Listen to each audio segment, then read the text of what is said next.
Hello and welcome to In the Kitchen with Mary Mac.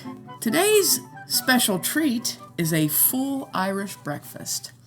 I received a gift in the mail yesterday from some very good friends of mine from the Western Pennsylvania area, and I'd like to give them a shout out here right now. Thank you so much to Eric and Amy, Vince and Mary, Tiffany, Hetty, and Jimmy for the fantastic package that I received in the mail from Food Ireland, which is a company that's located in Mount Vernon, New York. And they ship all sorts of Irish foods all over the United States. I'm sure to Irish folks and Irish transplants and Irish expats and all of the Irish that are hidden here all over America. Probably a lot of Irish family reunions. And that sort of thing. But they have a full grocery store on their website that is absolutely amazing. And one of the things that they sell is the full Irish breakfast that you can purchase and apparently send to your friends. So I just wanted to say thank you. It was very thoughtful and kind. So this morning, we of course had a full Irish breakfast. Oh, I've never had a full Irish breakfast or a full English breakfast or anything of that sort. So I wasn't sure exactly what was included in it. So I went online and we looked up what should be in a full Irish breakfast. And Anna found all of the information that we needed to do this thing. In addition to what was in the box, we had to have a fried potato in there, of course, because it is a full Irish breakfast, and eggs. So those weren't in the box. Well, shipping eggs and potatoes, Yeah, that could be interesting. Yeah. So everything that was in the box, it was really nicely packaged, and I would recommend this highly if you have an Irish friend that needs a little pick-me-up or something like that. It was wonderful. So what was in the box was rashers, which is an Irish sort of back bacon. And if you're not familiar with back bacon, you might be. In the United States, the back bacon that we're familiar with is more what is called Canadian bacon. And it's ham. Well, no, it's not ham. It's sort of like they take the loin part of the pork, what you might say the pork chop, the center of the pork chop, and smoke that and slice that, and that is back bacon. The Irish version is that whole chop, sort of boneless, but it's the center and all the little meat and fat that goes along the back. So it's that whole strap that goes across the back, sliced, not very thin. It's sliced nicely, but it's not. It doesn't seem to me that it's smoked. It's mainly salted, sort of like how maybe like corned beef is corned, that sort of a thing, because it didn't have a smoky flavor or look to it, but it had a bit of a salty taste, so it was very, very good, and it was a little bit of a different sort of a thing. And then bangers, which are a sausage from the British Isles, and we said they were very good, but I would probably compare them to like a brat, that sort of a thing. It wasn't like a breakfast sausage. No, it was like a bratwurst or something like that you know. But they were very good. Mm-hmm. Then they had scones in there that had, I love the word sultanas, which are like little golden raisins. And so there were scones. And there was an Irish brown soda bread, which was amazing. It had oats and whole wheat, and it was very, very good. Being as you know that I am a bread person, so of course I would be gravitated to the bread. And then it had this little tasty treat, black and white pudding. Which, for anyone who doesn't know what pudding means in other countries, is not a delicious dessert pudding from the Jell-O company. No, it's like a sausage, and it was good. It was good. I wasn't preparing for it to be good. Yeah. Doesn't that sound like a terrible thing? Well, but one of the ingredients in the black pudding that makes it black is blood. Yeah, it's a blood sausage. It sounds scary, but it was really good. It's more like it's more grain than anything, because it's generally they have oats. It's oats basically. I think what it is, which we were talking about this, but I've never read this before, and I have looked, but I've never read it. But we of course know that the Irish were, up until fairly recently, very, very, very poor people for a long time. I think basically what it is the fact that you don't have meat to make sausage with and you don't have these resources. So you get the resources that you can get, the least expensive thing, the leftovers, the throwaways. And it seems to me almost sort of like what we in the United States here is a thing called scrapple, which is all the scraps from the meat that they ground up and they made a sort of a loaf out of it and fried it. So if you think of that sort of a thing, the puddings might be along those lines. They have there's a lot of oats in them. There's oats, basically an oat base with a bit of fat in it, not a lot, some ground up meat, and the black pudding has blood in it, mixed with blood. So when you cook it, the blood is cooked. It's not like you're eating blood.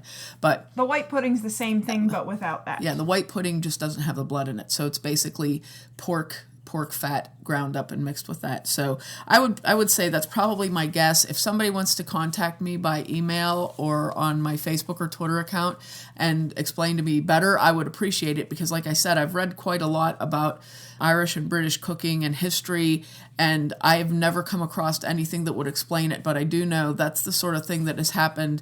And I was thinking of the closest comparison that I had to it is fried mush, which is a big, I mean, in my family is half Irish and half Italian, and the Italian side has a thing that they call polenta, which is basically cornmeal mush that you put red sauce on, pasta sauce, marinara sauce, whatever, but it's usually a plain red sauce. It doesn't have vegetables in it, so it's just what we would call spaghetti sauce, and then fresh grated Romano cheese on the top. And you eat that. It's actually an Italian breakfast food like oatmeal is to the rest of the world. However, it's delicious. And when I was little, thought it was a special treat. And then my mother told me, no, that's what the poor people eat. I was like, oh, geez, I thought it was this big special. I thought it was like, oh, Grandma's going to make this for me because it's so special and I'm so special. But it's just poor people breakfast. And then you realize that's why you had it so often. Yes. Yes. And then I didn't actually know that that's why we had it so often. So, and then fried, the equivalent to that for a lot of people, especially it seems to me very popular on the East Coast, north to south of the United States, is fried mush. And it's the same thing. You make cornmeal mush, put it in a loaf pan, and it sets up pretty firm. Then you slice that off and fry it in butter and put syrup on it.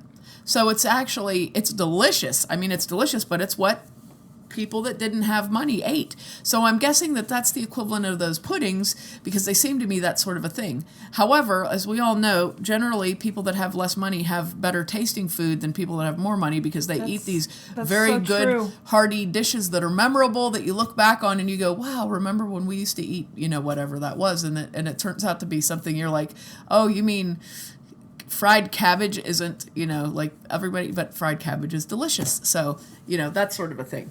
I think people that have less money are far more creative in their cooking, and that's why we have these sorts of fabulous heirloom foods that we remember fondly and people look back fondly on, which is now why they're expensive appetizers in restaurants, because people like those things and they remember those things. So now you have to pay a lot of money to have scrapple in a restaurant as an appetizer, which is very hysterically funny.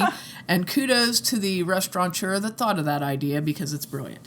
So anyway, and then there's also these fine additions. There was Kerrygold butter, which is heaven on earth. I'm telling you, so good. Oh my gosh, you could really. If you put the half a pound of Kerrygold butter between 2 pieces of Irish soda bread, you could eat it sort of like a sandwich. Oh, it's delicious. And then there was a delicious marmalade in there. Fruitfield makes a few different sorts of jams, and we got the orange marmalade. It was very good. Very, very good. So all of these delicious things were in the box, and it was very nicely packaged. And I was so excited, and there was a nice little note in there from my friends, and it was very exciting for me to get that. So then we found out what we had to do to make this Irish breakfast. Basically, fry all the things in the butter that was included. Yeah, that's about it. Take that butter and fry. I mean, it was so funny. But what you're supposed to have a potato, and that, like where we would have in the United States hash browns or home fries or something of that nature. In a lot of locations, you would get a potato pancake, which is a very popular side dish in a lot of Eastern European That's like a latke, dishes. isn't it? Yeah. Yeah. So this said to basically, you can use leftover mashed potatoes, which is what the Irish would use, which is what I've told my husband. Irish cooking is basically reusing your leftovers, so in creative ways. And a lot of cooking is like that, but I always love that about the Irish. We're like, yeah, we had these potatoes left over from yesterday. We're going to make a pie with them. You take your leftover potatoes, or what I did was I baked a red skin potato in the microwave, enough just to soften it, and then I cut that all up, and I fried that in my Kerrygold butter, and that was the first thing I did. In the instructions we found online, they said to preheat your oven and then put everything on a hot plate. That way it's already, you can have it at the same time heated. So I took the potato, chopped that up, and fried it in the butter, put it on a plate, and set it in my oven, which I had warmed to 250 degrees. Then I, in the skillet, which I had fried the potato with, I put a little bit more. You use the same skillet, which is, I love that sort of thing. I put a little bit more butter in there because that's what they said to do, which I thought was ridiculous since I'm frying back bacon, which has a big strip of fat, but that's what they said to do, so that's what I did. Well, it turned out good. So I fried my bacon in butter. That sound like, that sounds like, I fried like a Paula Deen statement.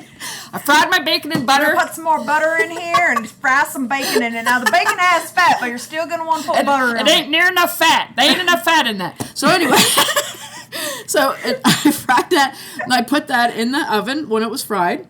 Now, I didn't get it crispy. I just fried it to where it had little brown spots, and the fat was slightly crispy, but I didn't, don't overcook it. Then the pan had quite a bit of grease in there at this point, so I just went ahead and put the bangers in there, which are the sausages, and then I browned those up. Oh, they browned up so beautifully in that. Yeah. I mean, you put a bunch of butter and bacon fat in a skillet. I'm telling you what. I even burned the tip of my finger in it when I was putting the black and white puddings in, and I fried that. So, but after we fried the bangers, browned them up, put them in the oven, then we put the black and white pudding, and I sliced it into about a 1/2-inch slice, and then I just browned it really good on both sides, which it was really funny because I was using a Teflon pan and I could not see the black pudding. I'm like, where the heck did it go? Oh, there it is, trying to get it out. So that was kind of funny. So I browned that up, and then we just scrambled eggs because there was so much left in the pan, all those good little bitty bits in there floating around. So I just scrambled the eggs and mixed them all in with that. Now, at the same time, I heated the scones in the oven, which if you've ever had scones from anywhere, Irish scones are a little bit different than British scones. They don't seem to have as much fat in them. They're sort of like a smaller version of soda bread, and they don't have the layers like a British scone would have. But they taste like a biscuit. They taste like a lot. American biscuits. Yes, they taste a lot like an American biscuit, but not as much flaky fat, which would make sense with the rest of, the way things are done in Ireland as far as breads go. They're a dry biscuit. Yeah, they're a little bit on the dry side. The sultanas were delicious and enormous in there. Well, they're perfect for eating with tea, right. Though. And that's the whole thing, because you want something like that with your tea so you can dunk, which is a delightful hobby. So we got all of that ready, and then we used 3 of the tea bags from the Barry's tea because we were having 2 cups of tea. And we're doing it in the pot, so you always add an extra tea bag for the pot. So 1 tea bag for each of us and 1 for the pot, and then we let that steep for about 3 to 4 minutes, and it was perfect. It's strong tea, which I like. It was a very strong tea, and I like to say that it was a tea-tasting tea. It tasted like tea. A lot of times when you have different sorts of teas, you don't taste tea. You taste other things, but not tea. See, that's why I like breakfast teas. That tasted like a breakfast tea. I don't like green tea, and I don't like most flavored teas. Black tea is good. So it was a very good tea, this Barry's tea, and I like mine with milk. And I was told a long time ago that you should always put the milk in the cup first and then add your tea to it. So I do that with my coffee also. But I guess I was told that's the proper way to have tea in Britain, in Ireland. Well, isn't that so like you don't burn the milk? Right. The milk can scald if you pour it in, but if it's in there first, it like whips it around or something.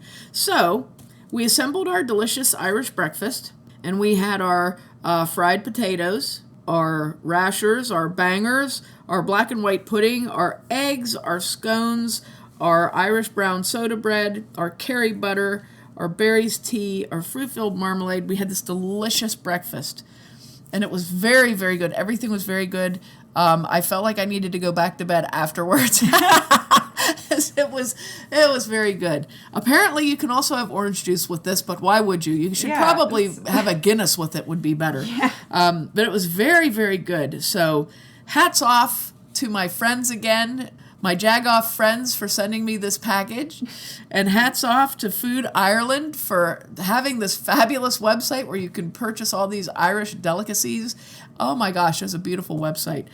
Their address is just foodireland.com, and you could hook yourself up with some delicious Irish things. Now, the fresh food for overseas shipping, you wouldn't be able to get the meats, but I'm fairly certain you could get anything else from there. You could get the scones, the breads, the jams, and all that sort of thing.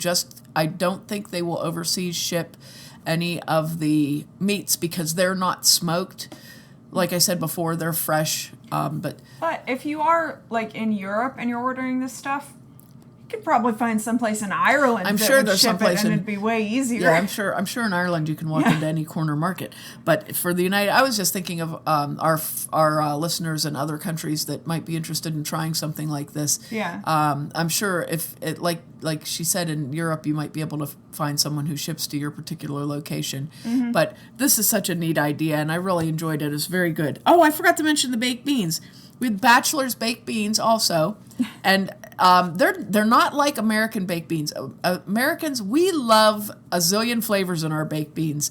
We love a big chunk of pork fat in there, and we love spicy flavoring and peppers and different kinds of beans. These were just standard navy beans in a tomato-based sauce, which I was kind of laughing when I tasted it. Well, when I first smelled them, I opened the can, I'm like, they smell like SpaghettiOs, but SpaghettiOs, terrible thing. But they were just basically the navy beans in they were white beans in a tomato sauce. They had a nice onion flavor to them. They were actually really good, and nice side dish. But I love the name of them, Bachelor's Baked Beans. I wonder if they have a whole line, like if Bachelor's has this whole line of food. Well, I was saying, it's for guys who don't know how to cook. It's like the Irish version of ramen noodles. Oh, there you go. Irish ramen is actually baked beans. So, but they were really good too. And you have those. I always think that's so funny when you hear about that for a breakfast. You have baked beans, but it is a fiber food, like a grain food. So if you weren't having toast or anything like that, I mean, that's an awful lot of meat and protein to have with, so good for bodybuilders. Yes, it was very good. It was a very good breakfast. It was a good experience, and we really enjoyed it. And I've never been to Ireland, but I feel like I got a little taste of it today with all of the delicious foods that we got to try. So I hope you enjoyed the show, and I hope you'll give an Irish breakfast a try. I mean, it was an interesting thing. We're going to have pictures up on our Facebook page that you can see the various processes as we went along and see what it looked like when it was done. And thank you so much for listening, and I hope you liked the show. And thanks for listening. We haven't recorded in so long, you forgot your tagline. What the hell is my tagline? Thanks for listening. If you did, and if you didn't, too bad for you. Is that what it is? Yep, that's what it is. Well, thank you very much for listening if you did, and if you didn't, too bad for you.